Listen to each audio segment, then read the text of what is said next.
If you have a question that you do want to ask, but you don't want to raise your hand or you're afraid of speaking in public, just write it down. You can write a couple of them on there. She'll come around and pick them up, and then we'll go through them that way. I am settling with the term transvestite for right now. That means I identify as both male and female. Really the most supportive parents in my life have been my godparent, and my godfather worked for her, and so he was like, Nicole, come here, and I went into the back room with him, and he was like, he showed me this video of some Celtic fiddlers, and he was like, which one do you think is hot? And I was like, they're women. And he was like, I know. And I was like, I've yet to actually have to come out because I've always sort of lived my life as someone who is queer identified. My mom found out on my MySpace or something, my Zanga, back in the day. the boarding school that I went to, I was Christian affiliated, and I was actually forced out. I had a student who was a semi-friend of mine write a letter to the headmaster when he found out that I was dating somebody and asked that we were to be kicked out of the school. It sounded like it was later on that y'all realized this. Is that true for y'all, or how did that happen? I can think back all the way to preschool. I even have a picture of it. It's kind of funny. And there's this one girl named Alex in our preschool class, still sitting on my end table at my house. Alex is sitting where Ashton is, and then my roommate is sitting where I am, and I'm sitting where Cortez is. And they both are smiling, and I am pissed.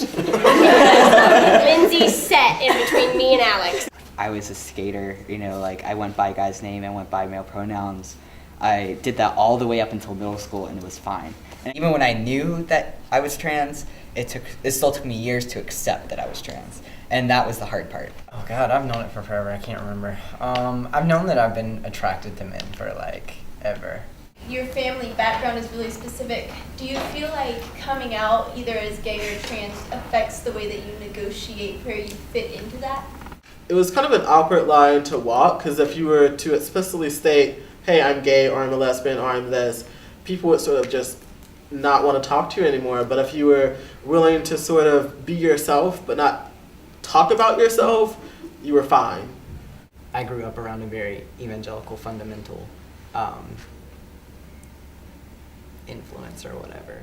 So for 10 years, I was like, oh, Jesus wouldn't approve of that, so we won't even think about that. And how comfortable, I guess, are individual people comfortable or being out publicly?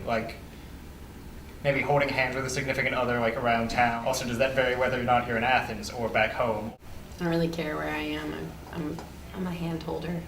Athens, basically it comes down to whether it's a normal day in Athens or whether it's a game day.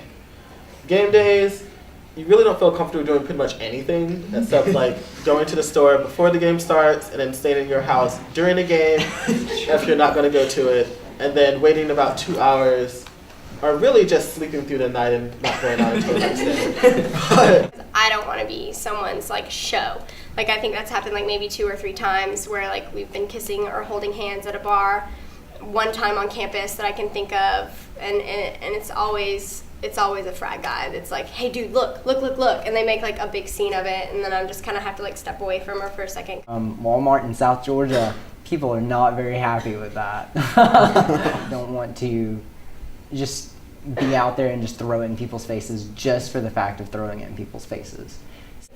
As opposed to, I'm going to hold hands in the South Georgia Walmart. I would have not done that because I would have been scared about who would have been following me back to the car.